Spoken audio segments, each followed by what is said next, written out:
My name is Kayla, and I'm going to be talking to you about how the Khoisan people became an other group, specifically how the act of othering has impacted their culture. And I'm going to give you guys some background information on the Khoisan, and then get into the specifics of how othering has impacted them in various ways, different aspects of their culture. First, I just want to preface that a lot of the events and subtopics that I'll be discussing throughout the video may be pretty disturbing to some people. I'll be talking a lot about racial injustice, violence, death, and a lot more hard things to swallow. So I urge you to watch this video with caution, and the information I'm going to be presenting to you is very important, but it is potentially triggering. So watch with caution, keep an open mind. So who are the Khoisan? The Khoisan people are an indigenous group in southern Africa, and the term Khoisan actually is kind of this like all-encompassing term for the Khoi and the San people, hence Khoisan. They're grouped together due to their heavy ethno-linguistic history, which I'll get into a little bit later. But the Khoi are traditionally pastoralists, meaning that they use a lot of herding techniques for agriculture and food, and they live a pretty nomadic lifestyle. They travel a lot because, depending on what season it is and where they are, certain crops grow at certain times, so they have to kind of travel to find food a lot. The San are traditionally hunter-gatherers. They have a very heavy focus on hunting. It's a very important part of their culture. Their connection to hunting, it plays a very big role in their communities and their children's development, actually, which I'll also get into that later. It's very interesting. So as for, again, the location of the Khoisan, I know I said that they're located in southern Africa, but more specifically in and around the Kalahari Desert region, so like South Africa, which I will be talking a lot about. Not like, yes, Southern Africa, but South Africa as well, like the country specifically. Botswana, Tanzania, Lesotho, Angola, Zambia, and Zimbabwe. But again, I'm gonna mainly be talking, like, maybe not mainly, but a lot of what I'm going to be saying is going to be specifically about the Khoisan in Southern Africa, or in South Africa, because there are just like extensive examples of how the Khoisan have been othered, specifically in that country, because of the very prominent history of racial injustice. So, yeah.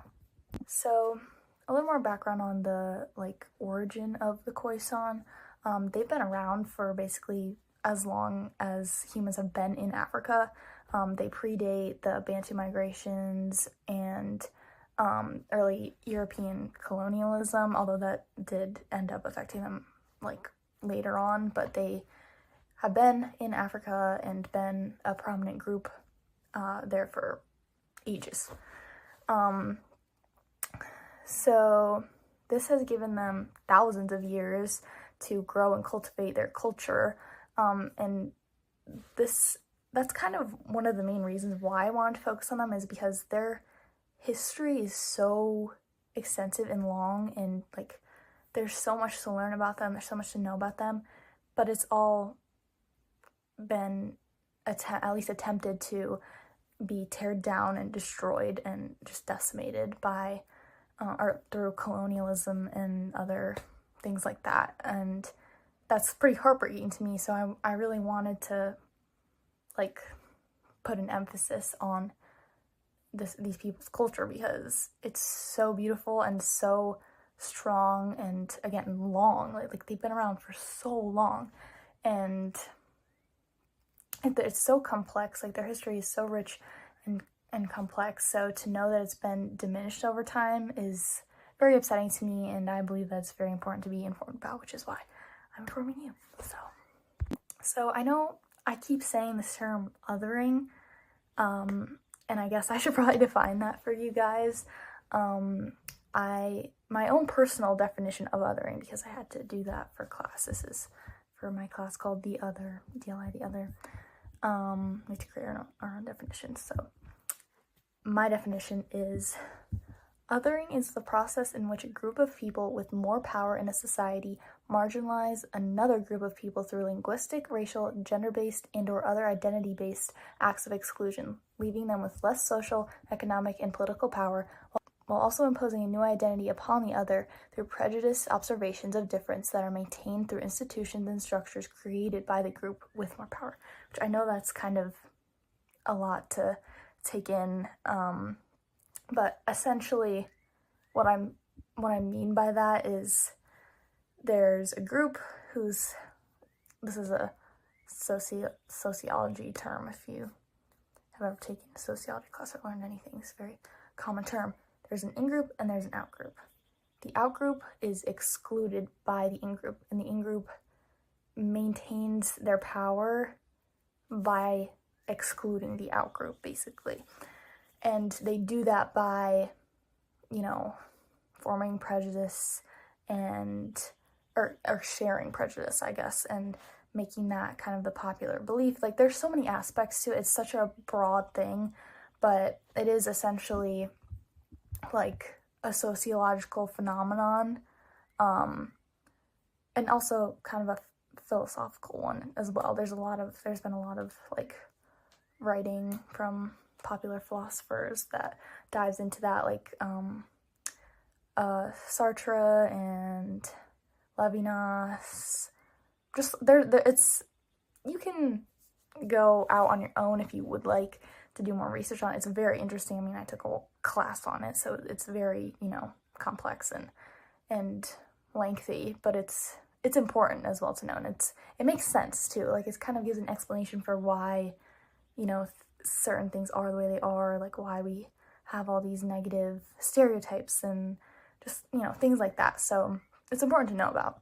So back to the Khoisan.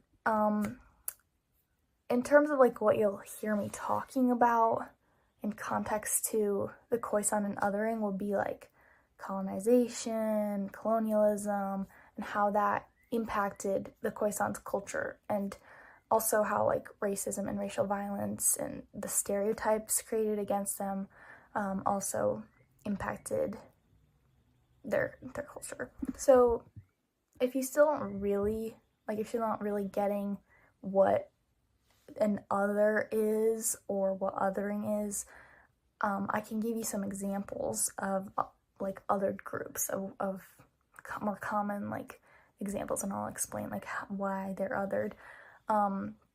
So for one, you could say African Americans are othered, or are an othered group, because they would be the out group and white people would be the in group, if you know what I mean. Like, there's a lot of prejudice and hate and stereotypes, and even, just like legal structures, and like, I mean, there's so much, I could do a whole nother video, probably like hundreds of videos on like the things that America has done to kind of destroy and like bring down African Americans in this country. Like, it's actually insane.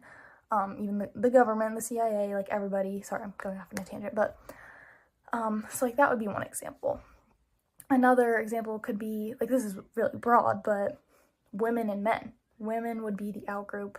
They're excluded by men. Men have more power socially, economically a lot of the time, and they maintain that through like the patriarchy and like all of these. There's social institutions, there's physical institutions, there's just things that the in-group has established to keep the out-group like as the underdog, kind of. So like basically any group that has been marginalized by people who have more social standing, if that makes sense. There's a lot of nuance to this idea. Like, that's not as like simple, or like it's not as simple as that. And there's also a lot of like subgroups of othered groups. Like, you know, women, obviously, yeah, they're othered, but they're, like, Black women have been othered by white men and white women. Like, it's all kind of overlapping, and there's so many subgroups and blah, blah, blah. Another example would be the Romani people. I actually, if I didn't focus on the Khoisan for this project, I was going to focus on them.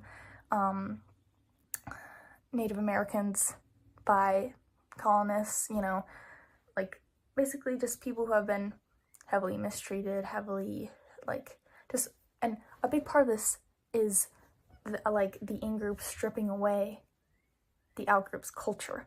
Like, especially with Native Americans, you see, or you saw, like, throughout history, they, you know, when they would put Native Americans in residential schools and force English upon them, like, that is taking away their language, which, you know, obviously negatively impacts their culture because, you know, yeah. So for the Khoisan, the people who are technically, like, responsible for othering them would be, like, the colonizers, or, you know, people who colonize that area of Southern Africa and established governments that, you know, maybe discriminated against them, or, you know, just like things like that. And then also there are some neo-colonial entities as well that have some, like, still have some power over the Khoisan as well, but that's more like through the government. Like, it's not necessarily like neo-colonial as in another country. Well, like, it is, because the country is connected to that government, but, or I don't really know how to explain that, but, like, I can't really explain that well enough for this, but I just wanted to mention it. And the colonists specifically, like, at least in the beginning, like, the first instances of colonization, like, against the Khoisan were Dutch settlers. So laws, legal practices, forced relocation, climate change, etc., are all, like, some main examples of things that led to the Khoisan's culture depleting due to colonialism. Which brings me to South Africa. So, in my opinion, the most blatant example of how destructive and evil colonialism is, or has at least affected Africa, would be the apartheid era of South Africa. And that's, like, you really shouldn't compare things like that, but, like, it is so evil, and unfortunately it was one of just, like, many instances that, you know, just kind of implemented laws that discriminated against the indigenous and, you know, just Black populations of Africa, of other places in Africa. But I think this is one of the more notable ones, and also the more, like, commonly known ones, or, like, widely known ones, so I'm definitely gonna talk a lot about this. But if you're unfamiliar, which some people may be, South Africa's apartheid era was essentially, in the 1940s, I think 1948 specifically, South Africa's National Party, which was composed solely of Afrikaners, which I feel like I'm saying that word wrong, but anyway, their Afrikaners are descendants of Dutch, mainly Dutch, and some, like, French Protestant colonists that essentially, like, colonized South Africa, and I think also parts of Southwest Africa, but, like, mainly South Africa, and South Africa, the country specifically. And the National Party specifically, like, promoted the Afrikaner Ethnic Nationalist Party, which that group implemented segregational, is that a word, segregational? Legislation promoting segregation, or legalizing segregation, basically. The word apartheid actually comes from the Afrikaans word apartness, or word for apartness. That's the English word, but anyway. So I'm going to read you guys this quote. This is from South Africa History Online, which is also a very good source. Very, very good source. I literally, in all my essays, or at least most of my essays that I had to write for this class, and as well for this video in particular. I use that source all the time because there's so much information. Primary sources, like everything, it's amazing. So go check it out if you want. Okay, anyway, the quote. Okay. Apartheid called for the separate development of the different racial groups in South Africa. On paper, it appeared to call for equal development and freedom of cultural expression, but the laws that they imposed made that basically impossible. It tried to stop all intermarriage and social integration between racial groups. During apartheid, to have a friendship with someone of a different race generally brought suspicion upon you, or worse. More than this, apartheid was a social system which severely disadvantaged the majority of the population simply because they did not share the skin color of the rulers. Many were kept just above destitution because they were non-white. And there was actually this whole kind of like race, like a racial classification system that they used, that the Khoisan, like, they classified the Khoisan as, I actually want to say, now, I might delete this part because I have no idea if I'm, like, remembering this correctly, but I want to say that they actually didn't even, like, classify the Khoisan as indigenous, which was wrong, and, like, left them with, like, that also caused problems for them. I don't remember what specifically, but I know it did in some way. And also, well, I think maybe it mainly just kind of stripped away their identity of being indigenous, which obviously that's not cool. But I think they just classified them as black, or maybe, like, I don't really remember. Okay, so first, like, in regards to the, like, a specific aspect of Khoisan culture that has been impacted by othering, I want to talk about population. So the Khoisan population has shrunk over time as, like, you know, alongside their culture. Their culture has been depleting because of, you know, colonization, othering, that whole big umbrella. Particularly in the last couple hundred years, because of the, you know, that there's this kind of big spike in colonization and colonialism a little while ago, which obviously impacted them, like I've said. The Khoisan, like, I know that I said that they're one of the oldest groups, like, in the world. Like, their history is so incredibly long and vast, but it's so small now. Like, when I say Khoisan, like, when I tell people about this project and they're like, oh, well, who are you doing your group about? Like, who are you focusing on? And I say, oh, the Khoisan people. Like, nobody knows who those people are. Like, nobody is aware. And that kind of, like, I mean, obviously, most people don't know every single indigenous group across the globe, but I think that does speak, because of how prosperous they once were. Like, you'd think at least a little more people would be aware of them if they, you know, but they're not, because their population has shrunk so much. Okay, next I want to talk about the impact that othering has had on Khoisan language. Now, this is, like, big. This is very big. And I just, like, first off, when I think of culture, I think of, like, language and art and, like, food.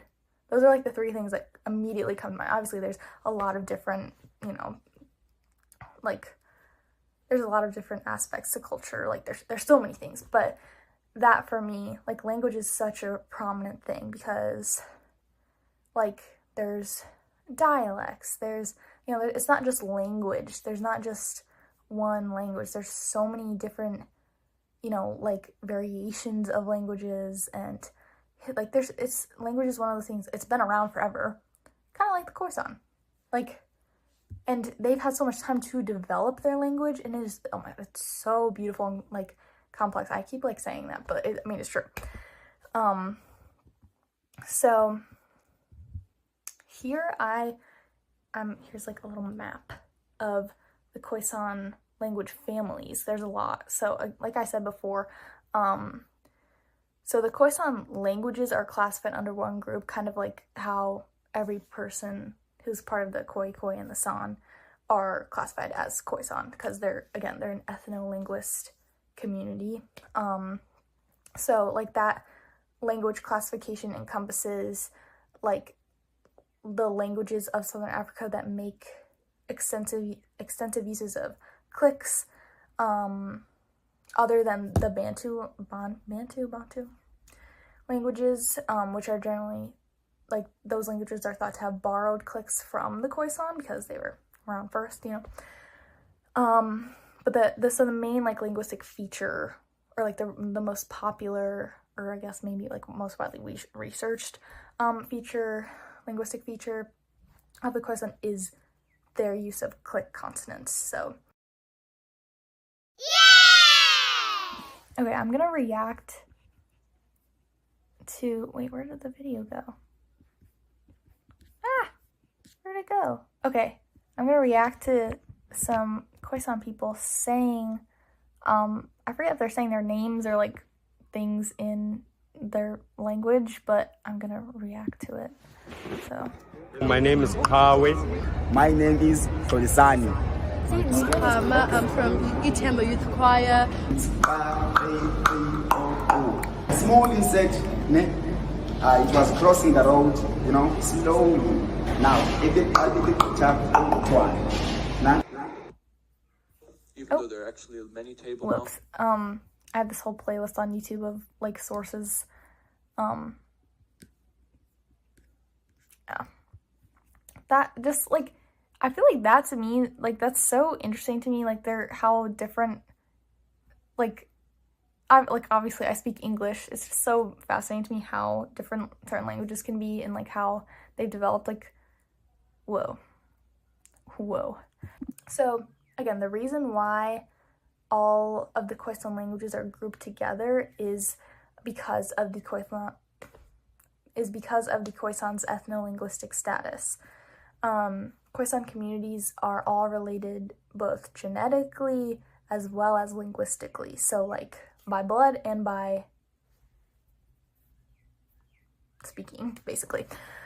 So again, the reason why all of the Khoisan languages are grouped together is because of the Khoisan's ethno-linguistic status. Khoisan communities are all related both genetically as well as linguistically, so like by blood and by speaking, basically. So every group in like Southern Africa that speaks a sub-language of Khoisan, or like of the Khoisan language classification, they all have that connection, which actually is what prompted anthropologists and ethnographers to like create an all-encompassing term, because like it's just easier that way to kind of group them all together. Like if they're all related and there's like a pretty decent amount of them, let's just group them together. That's what scientists do. They try and make things kind of understandable for you, you know. Here is a list of some common Khoisan words. As you can see, their language is very complex. Like, it's not like English at all. It's very different, I don't know if it's older. I guess it is older. Yeah, no, it is. I don't know what I'm saying. Yeah, because English, that was like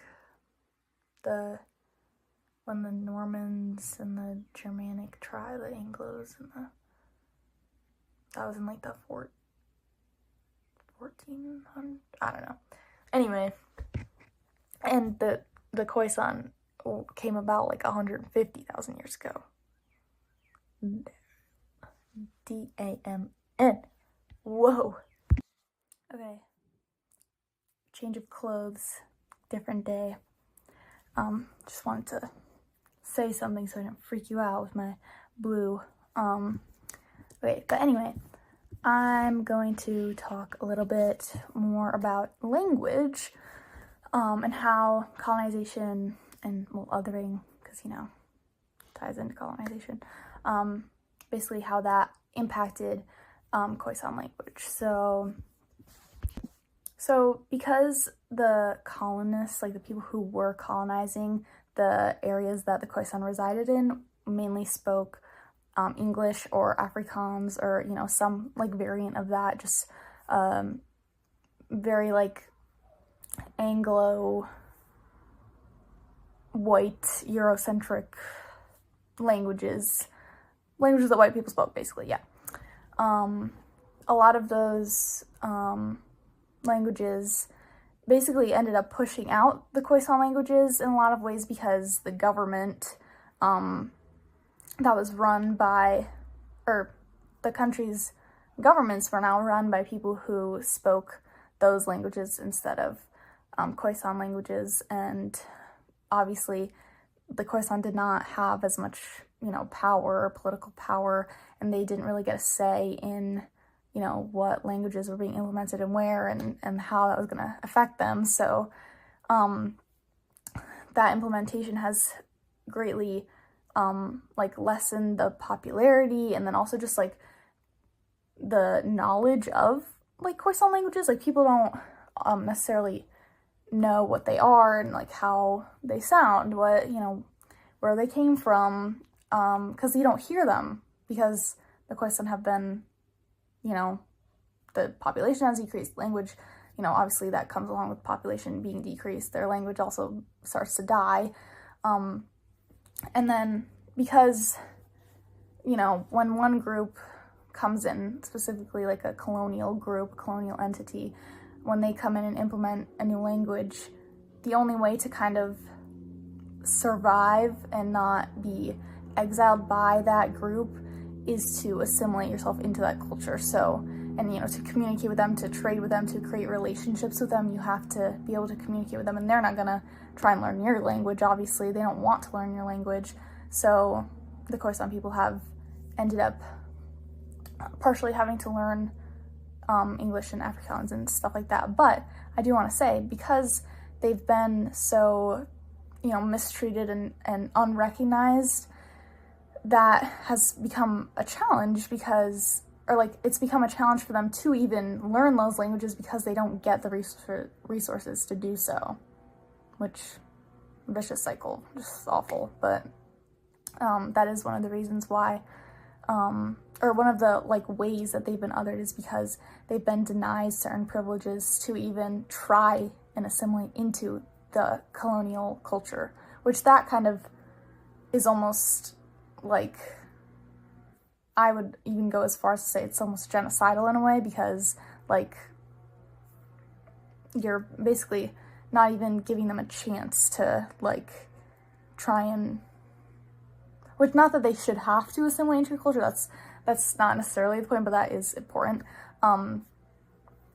They like, you're stripping away every ounce of like chance that they have to even survive and like create that relationship with you, because you are in charge of them. You, like the colonists are the ones in charge, and they are controlling them.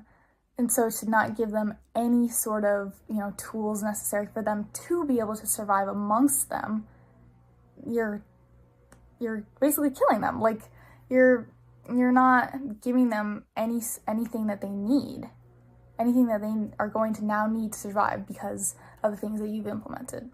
So, okay, now this is kind of similar to like the language, like Khoisan language, and how like European implementation of like English, and then also the development of Afrikaans and things like that have pushed out Khoisan languages. In regards to like mythology and religion, Khoisan like traditions, you know, like religious traditions, mythology, etc., that has also been very negatively impacted by colonialism, by othering. So because of the fact that the colonial entities like colonizing the areas that the Khoisan reside in were European, and Christianity was or like, you know, branches of Christianity, etc., were like, that was the pretty predominant religion at that time, and then also just kind of in general, even still to this day.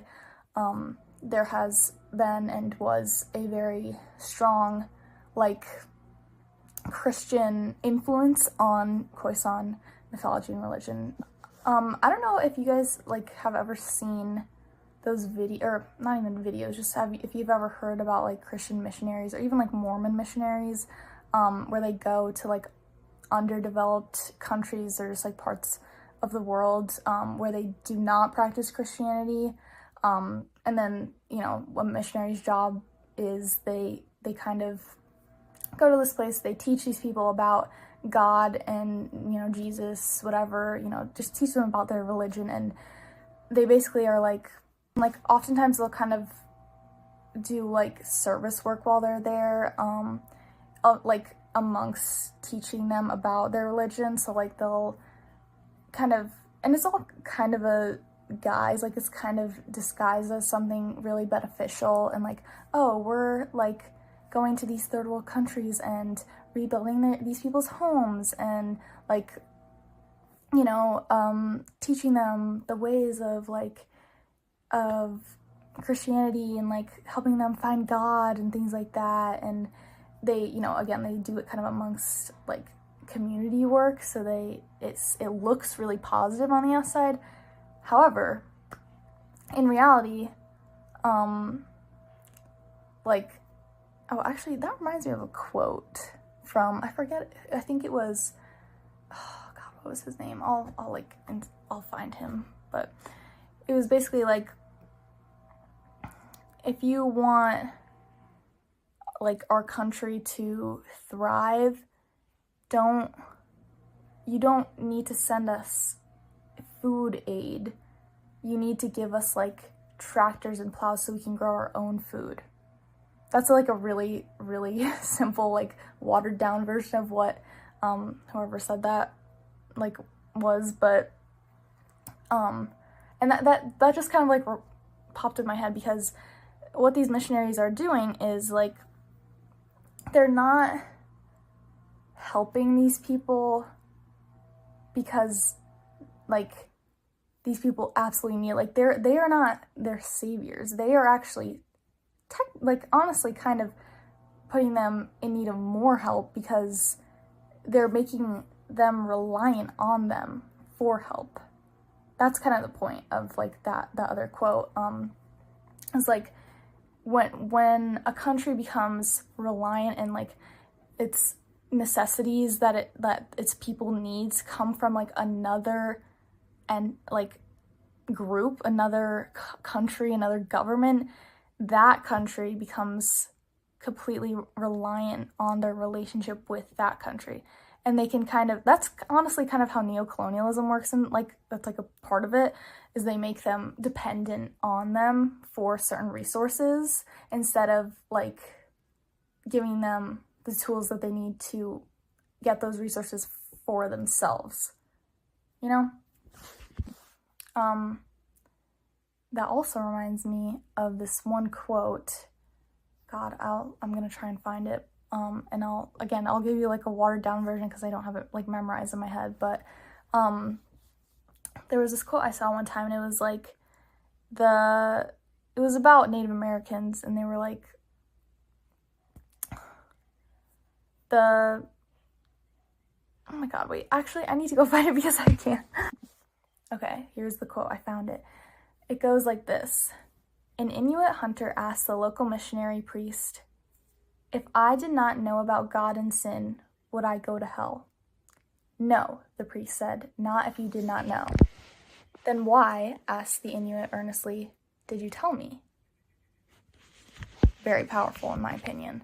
So basically, the Inuit hunter is asking the local missionary, like, if I didn't know about this religion, if I didn't know about, like, you know, the consequences of not knowing about this, like, if this information was never given to me, if I had never known about any of this, would I be condemned the same way a person who did know about this would be, if, like they, you know, didn't, like, follow it, kind of, if that makes sense. I don't think I'm explaining that right, but whatever.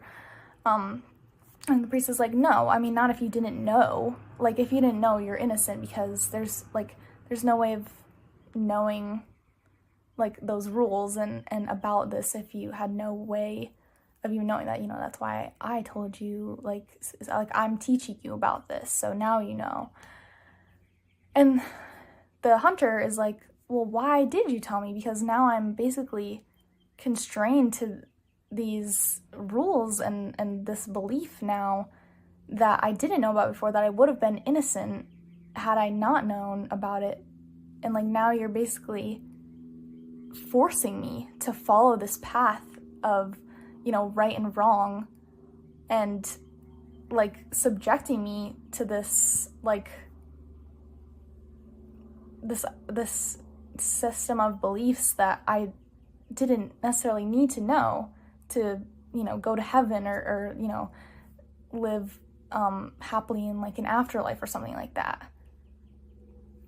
And that brings me back to my point, is like, these people, like these indigenous people, like not even just the Khoisan, religion, and even just like, again, like foreign, like food aid, things like that, like all these things that seem like you're benefiting this other group, this like underdeveloped group, which also, that's like, in my personal opinion, that's kind of a, like, I don't want to say like white supremacist colloquialism, totally saying that word wrong, but like, well, actually, I'm gonna go off on another tangent, but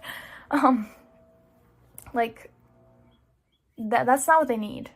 And there's this whole concept of like savior complexes and things like that I could get into, but I think that does tie into othering, because, or like, this might be kind of a stretch, this is my own kind of stretch, but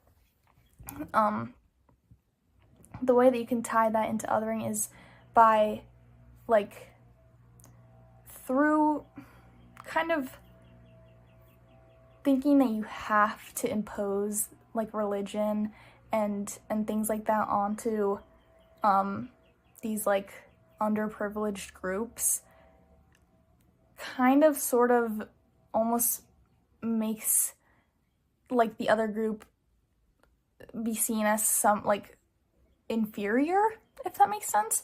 And that does tie into othering, if like it's sort of like backwards othering in a way. Like, you don't hate them, you're not discriminating against them, but you are keeping them dependent.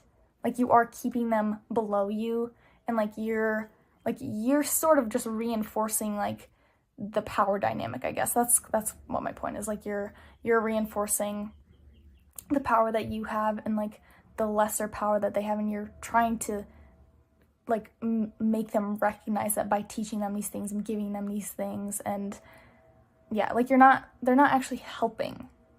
They're not. And a lot of ways they're actually just making it worse, or maybe at least just keeping it the same, steady, not great, yeah. Okay, so a little sidetrack. Probably the best like source that I came across when I was writing my complete cultural history paper for the Khoisan was this documentary from, like, I think people from the Smithsonian made it, and God, what was it called? I'll insert it right here. But it basically documented like the San specifically, and it went into like really, really, really great detail about their hunting practices, which are so interesting. Like, you have no idea how interesting they are. When I was watching the documentary, it was like, oh yeah, and it's a documentary. I think I said that, but like, they literally went to, I forget which like area they went to where the Khoisan were, or it was just the San, but they like kind of just like followed them around while they were, I think the main focus of it was the San were on like a hunt, and that was the like point of the documentary, was to document their hunting practices. Yeah. And like, I know, my tie into like how that actually connects to this and like othering and things like that was there have been like have there actually been laws implemented that make it illegal for them to hunt? I need to look that up.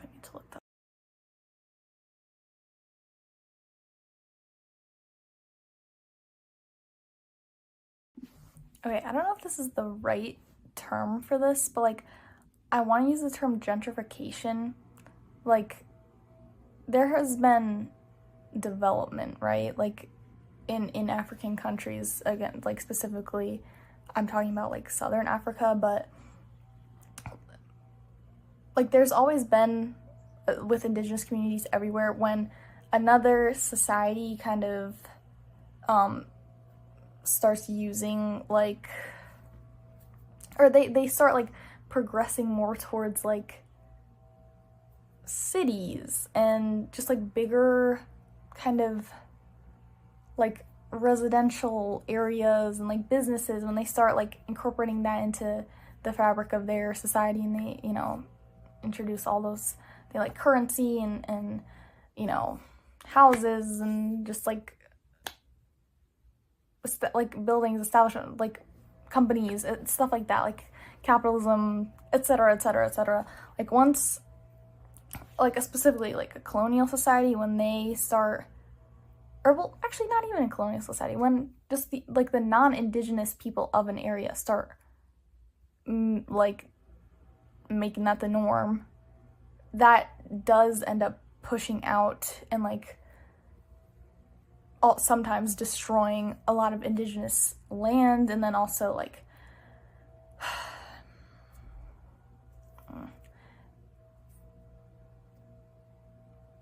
like those things also contribute to climate change and like, God, there's like a different word for this. There's, I mean, like think about America, and we have a very car-based infrastructure. I think that's what I'm thinking about, like infrastructure, building infrastructure. Like we've tear down like hundreds of thousands of miles of forest probably, right, to like build roads and things like that. And some of those, like those areas in those like forests and places like that were most definitely like part of like indigenous land. Like that happens all the time in like anywhere that there's more like different sort of infrastructure, more like, I don't, like, what would you call that infrastructure? Like capitalist infrastructure? I mean, ties into that certainly, but like I don't know exactly the word. I don't know. Like when you think of indigenous groups, like they're not like or specifically the Khoisan, like they don't live in houses. Some of them do, like if they're not part of like certain tribes, like, you know, there's a lot of people who maybe, especially if they're not like really practicing like their, well, okay, I'm like totally explaining that wrong. Do you understand what I'm saying though? Like people who have not sort of like integrated themselves into like this other infrastructure, like when like they're still practicing like all of their traditions regularly, living with each other in communities, living a more nomadic lifestyle, like hunting, gathering lifestyle, like that sort of thing. That, because, and there's Khoisan, there's members of the Khoisan who do not partake in like those things anymore because they have like moved, or, you know, they've, or maybe the like their like ancestors, or, you know, just like maybe more recent like family members have been like their, where they were was maybe colonized, taken over, and they were forced to integrate and assimilate into the colonialist or the colonist culture, and like had to start living in like different housing and things like that. Like that. Oh yeah. Also, well, I mean, there was a lot of forced relocation of the Khoisan, like I think specifically to like Ethiopia or Zimbabwe. I don't know. one of those. I don't think it was Ethiopia, because Ethiopia's like not, yeah.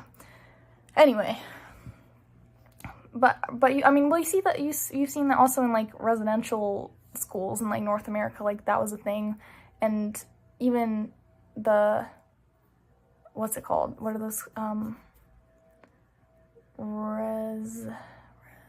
reservations, like for Native Americans, like they were in, like, yeah, like they had that land, but like it's a more recent like thing to be living in the type of house like that I'm in, you know, like that's not part of their culture. That's part of a separate culture that they've kind of been forced to integrate themselves into. That's my point. Oh my god.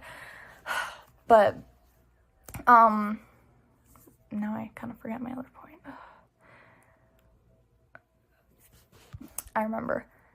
And like, so when that infrastructure becomes, you know, the most popular type of infrastructure, when they start, you know, maybe relocating certain, you know, groups of indigenous people and just kind of change the layout of their country and change the layout of where people are living, how they're living, that for sure impacts the Khoisan and like their hunting practices and things like that. Because if you're like building houses on indigenous land and like where they hunt, if you're, you know, maybe like making, like putting buildings there, not even like houses, just like if you're taking that land, using it for something else that the Khoisan or, you know, other indigenous groups were using for, you know, resources, that is going to have a very, very like great impact, well, bad but big impact on their culture and, again, their resources. Like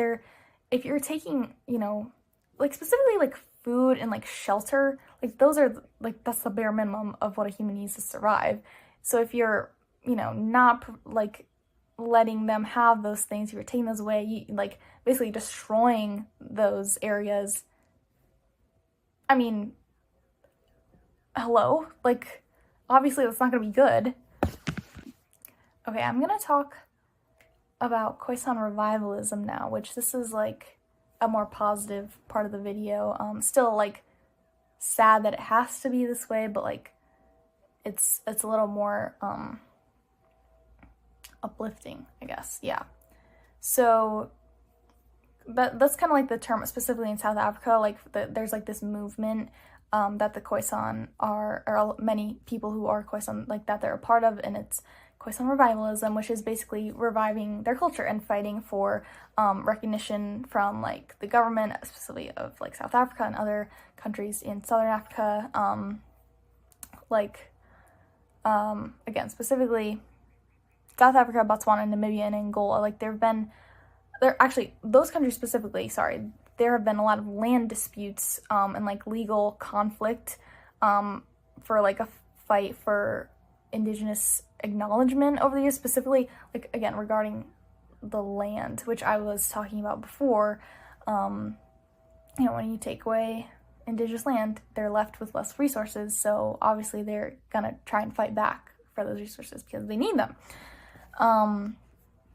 So yeah, and because their communities have depleted so much over time, that has kind of given them all the more reason to like fight to be seen as a legitimate indigenous entity, because that's like the issue, is that they're not recognized as like legitimate. They're not like actually seen as being indigenous. Like they're not seen as this prominent group because they're not prominent anymore because of colonization, othering, etc. And basically, like, when, like, I think, like, I know in certain countries, like, or no, sorry, like, the reason why you want to fight to be, like, in this day and age, the reason why you want to fight to be recognized, to be seen, like, legally as an indigenous, like, group, is because, again, now, not in the past, this didn't happen, and there's still a lot of, like, work that needs to be done, like, revolving this, or, you know, regarding that, but you do get certain, like benefits to that, or because of that, because like there have been some like legal protections put in place for indigenous groups.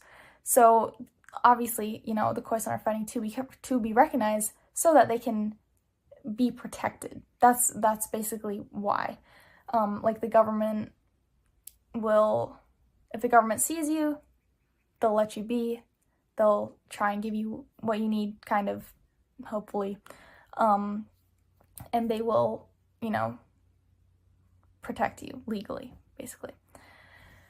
Okay, there's actually this article, there's this article that I read. It was from like the Global Citizen, and it was called "Why South Africa's Indigenous People Have Camped for 2 Years at the Foot of a Statue of Nelson Mandela."